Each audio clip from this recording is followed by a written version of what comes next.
Pregnant nurse बहू। सुषमा की बहू विनीता एक हॉस्पिटल में नर्स थी, लेकिन उसे डॉक्टर से भी ज्यादा नॉलेज थी। हॉस्पिटल में सब विनीता की तारीफ किया करते थे।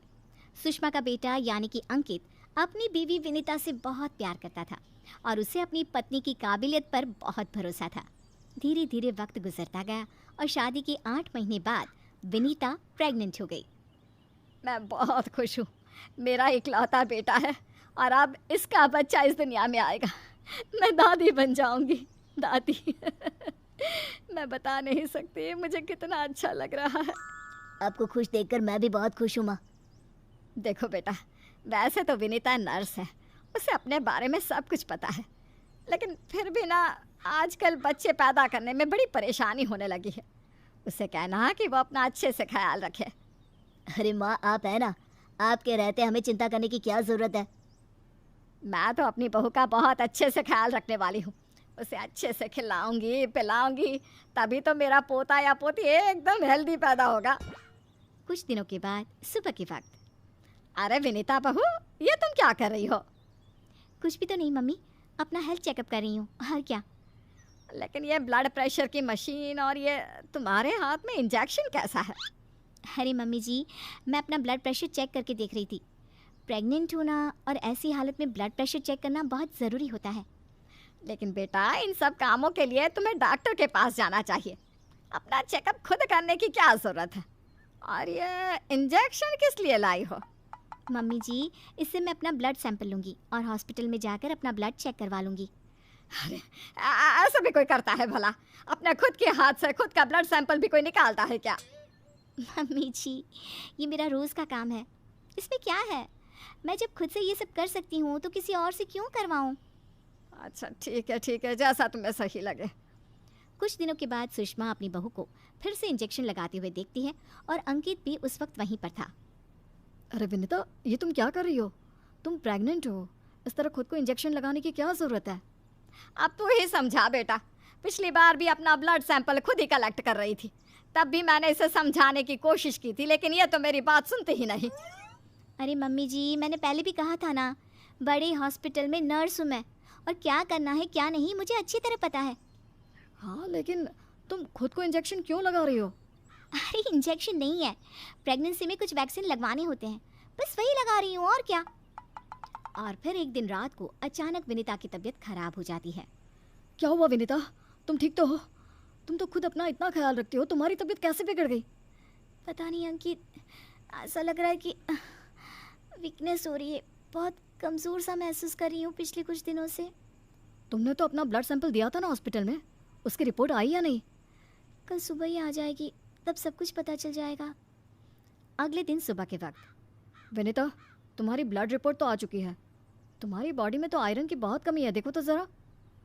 अरे हाँ, इसके हिसाब से तो मुझे ब्लड चढ़ाना चाहिए, वरना डिलीवरी के वक्त बच्चे को प्रॉब्लम हो सकती है। मैं एक काम करती हूँ, ब्लड चढ़वा लेती हूँ। ऐसा कैसे ब्लड चढ़वा लेती हूँ? पहले डॉक्टर से जाकर पता करो और हॉस्पिटल में जाकर ब्लड चढ़वाओ। ये सब काम बिना किसी डॉक्टर की सलाह के नहीं करना चाहिए। मम्मी जी, आप फिर से शुरू हो गई ना। क्या करना है क्या नहीं मैं अच्छे से जानती हूँ, मैं खुद कर लूँगी। और विनीता हॉस्पिटल से ब्लड की बोतल का इंतज़ाम करती है और खुद अपने ही हाथों से खुद को घर में रहकर ब्लड चढ़ा लेती है। अगले दिन। विनीता, अब तुम्हारी तबीयत कैसी है? देखो, मुझे पता था ब्लड चढ़ते ही मेरी सारी वीकनेस दूर हो जाएगी। मुझे बहुत अच्छा लग रहा है, एकदम ठीक हूँ मैं। कुछ दिनों के बाद विनीता की प्रेगनेंसी का 8वां महीना शुरू हो चुका था और एक दिन सुबह के वक्त विनीता अच्छे से तैयार होकर अपने कमरे से बाहर आती है। क्या हुआ विनीता, सुबह सुबह कहाँ जा रही हो? बहुत दिन हो गए हॉस्पिटल नहीं गई, सोच रही हूँ आज ड्यूटी पर चली जाती हूँ। डॉक्टर का भी फ़ोन आया था अभी अभी। लेकिन बेटा, अब तुम्हारा 8वां महीना चल रहा है, ऐसी हालत में तुम्हें घर में आराम करना चाहिए और डिलीवरी करवाने तो बिल्कुल भी नहीं जाना चाहिए। लेकिन क्यों मम्मी जी, डिलीवरी करवाने में क्या प्रॉब्लम है? ये तो मेरा जॉब है और हॉस्पिटल में दिन रात यही तो करवाती थी। आपने कहा कुछ दिन काम पर मत जाओ, इसलिए नहीं गई। हाँ मम्मी, वैसे विनीता ठीक ही तो कह रही है, उसका रोज़ का काम है ना ये। तुम आजकल के बच्चे ना कुछ नहीं समझते। अरे तुम्हें वैसे तो सब पता है, लेकिन शायद ये नहीं पता कि इस हालत में अगर तुम डिलीवरी करवाने आई औरतों को देखोगी तो तुम्हारी सेहत पर बुरा असर पड़ेगा। अरे मम्मी, ऐसा भी कुछ होता है क्या? मम्मी जी, किसी और की डिलीवरी करवाने से मेरे ऊपर कैसे फ़र्क पड़ सकता है? मैं कोई पहली बार थोड़ी ना ये सब करवाने जा रही हूँ। विनीता अपनी सास की एक नहीं सुनती और हॉस्पिटल चली जाती है। वहाँ से वापस आने के बाद, अरे मम्मी जी, आपको मेरी बहुत चिंता हो रही थी ना? ये देखिए, मैं बिल्कुल ठीक ठाक हूँ। अब आपको परेशान होने की ज़रूरत नहीं है। और जानती है, पूरी 5 डिलीवरी करवा कर आई हूँ, वो भी नॉर्मल वाली। देखा मम्मी, मैंने कहा था ना विनीता को नहीं होगा कुछ भी। वो बिल्कुल ठीक है। चलो अच्छा है बहू, मैं भी तो यही चाहती हूँ कि तू एकदम ठीक रहे। और आजकल जिसे देखो उसके ऑपरेशन से बच्चे होते हैं, ये देख देख करना बहुत डर लगता है। चिंता मत कीजिए मम्मी जी, मुझे कुछ नहीं होगा। मैं नर्स हूँ ना, रोज़ हॉस्पिटल में औरतों को सिखाती हूँ कि कैसे अपना ध्यान रखें ताकि नॉर्मल डिलीवरी हो।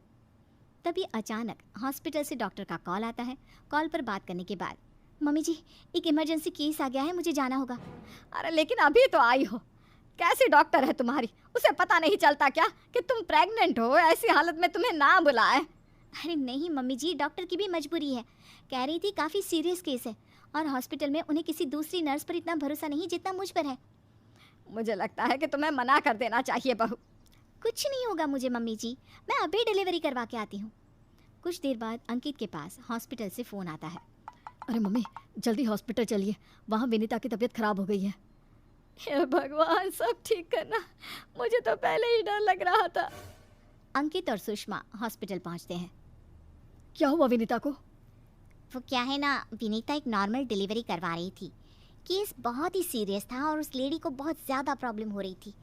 क्योंकि विनीता खुद प्रेग्नेंट है तो वो अचानक से घबरा गई और उसे लेबर पेन शुरू हो गया। लेकिन अभी तो मेरी बहू का सिर्फ 8वां महीना चल रहा है। देखिए, ऐसा हो जाता है। उस औरत को दर्द में देखकर घबराहट की वजह से विनीता को ये हुआ है। अरे डॉक्टर, लेकिन डरने की कोई बात तो नहीं है ना? नहीं नहीं, ऐसा कुछ नहीं, हमने उसे एडमिट कर लिया है। तभी सब देखते हैं कि विनीता अपने हाथ में एक छोटे से बच्चे को लिए बाहर आती है। अरे विनीता, तुम्हारी तो तबीयत ठीक नहीं थी, तुम्हें दर्द हो रहा था, तुम बाहर क्यों आ गई? अरे दर्द हो रहा था तो क्या हुआ, मैंने वो दवाई ले ली जिससे जल्दी आने वाले लेबर पेन रुक जाते हैं। और वैसे भी डॉक्टर, उस औरत को मेरी ज़रूरत थी, उसकी देखभाल के लिए मुझे ठीक होना ही था। ये देखिए, उसका बच्चा एकदम सही सलामत है। अरे वाह मेरी बहू, तूने तो अपने तबीयत की परवाह ना करके किसी और की जान बचाई। मुझे तुम पर गर्व है विनीता। ऐसे ही थोड़ी ना वो हॉस्पिटल की सबसे अच्छी नर्स बनी है। मैंने कहा था ना मम्मी जी, मैं नर्स हूँ, मुझे अपने से पहले दूसरों की तकलीफ दिखाई देती है और मैं पहले अपने मरीजों की जान बचाती हूँ, फिर खुद की।